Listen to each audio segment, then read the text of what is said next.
السلام عليكم يا اخويا. عليكم السلام. بقول لك يا صاحبي احنا برنامج جوائز وبنكسب الناس، تحب تشارك معانا؟ اتفضل يا باشا. اول سؤال ب 200 جنيه، تاني سؤال ب 500 جنيه، تالت سؤال ب 1000 جنيه. ماشي يا باشا. على فكره انا سالت عليك هنا قول لي ان انت راجل تمام. من ذوقك يا صاحبي. حبيب قلبي يا صاحبي. اسالك اول سؤال، من هو خاتم الانبياء؟ خاتم الانبياء. محمد رسول الله. اجابه صحيحه. اسالك تاني سؤال، غزل البنات ده بيتعمل من ايه؟ السكر. اجابه صحيحه، من السكر. اسالك تالت سؤال، نفسك في ايه؟ نية حياتي أسطر اخواتي الصغيرين زي ما سطرت الكبيرة، والحمد لله على كل شيء. نية حياتي أسطر اخواتي الصغيرين زي ما سطرت الكبيرة، والحمد لله على كل شيء. الحمد لله. نمسك كده. تعالى يا عم. الف مبروك يا صاحبي. الله يبارك فيك يا صاحبي. تمام يا صاحبي. طب انت جهزت اخواتك ازاي ولا عملت كل ده ازاي؟ بفضل الله يا باشا. طب انت جهزت اختك منين؟ امال اهلك فين؟ جهزت أه؟ اختك الكبيره منين اصلا؟ أهلي ماتوا يا باشا وأنا صغير. أهلي ماتوا يا باشا وأنا صغير. اهلك ماتوا وانت صغير؟ طب انت خريج ايه طيب؟ ولا انت كنت بتدرس ايه؟ ولا لسه بتدرس؟ أنا ما درستش، أنا على الله. حول الله يا رب. انت يا صاحبي اهلك ماتوا ازاي؟ ايه اللي حصل؟ في حادثة يا باشا. حادثه ازاي يعني؟ احكي لي. يعني ما كنا ماشيين في الشارع وأمي راحت تقبض أمي راحت تقبض المعاش بتاع أبويا، بنعدي الشارع عربية خبطتها. حول الله يا رب. بس بعد كده ما لناش حد ومقطوعين من شجر.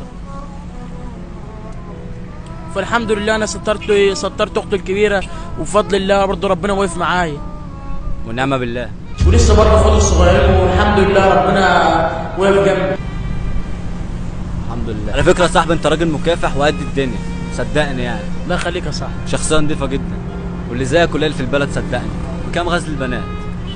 غزل البنات بجيب مثلا الواحد بجنيه جمله، ببيعه ب2 جنيه. خلاص ماشي كده. يعني انت هتبيعه لي دلوقتي بكام؟ اللي انت عايزه يا صاحبي، لو معاك شوف. فلوس خلي والله. لا يا عم يا خير ربنا موجود اهو. شوف انت عايز بس انا عايز واحده بس. اتفضل يا صاحبي. خلصانه تحاسبنا عليها بقى؟ لا والله مش عايز اي حاجه بعد كل ده وحاسبك عليها. والله يا صاحبي انا مش عارف اقول لك ايه. حبيب قلبي. حبيبي يا صاحبي. ما هو الصحابي الجليل الذي اهتز له عرش الرحمن عند موته؟ هتبقى سعد بن ابي وقاص. غلط. السؤال سهل وممكن الناس هتلاقيها بتجاوب في الكومنتات دلوقتي كمان. ابو بكر الصديق. غلط. سيدنا سعد بن معاذ. اجابه صحيحه. ما هي اغلى سياره في العالم؟ فراري. غلط. بوجاتي. غلط. بقول لك ايه، السؤال سهل وكل الناس بتجاوب في الكومنتات دلوقتي. سؤال سهل جدا. مرسيدس. غلط. عدل 5 ثواني. 1 2 بي ام موديل السنه. غلط. لامبورجيني. لامبورجيني غلط. ايه 3 4 5